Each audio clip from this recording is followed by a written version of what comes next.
Привет, друзья! Российский комплекс противодействия БПЛА «Купол-Про» показал представитель производителя АО «Концерн Автоматика».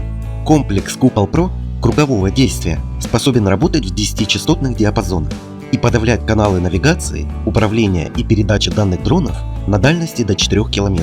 Эффективная излучаемая мощность комплекса 80 Вт. Вес комплекса 4 кг. Данное изделие предназначено для защиты объектов от проникновения туда беспилотных летательных аппаратов.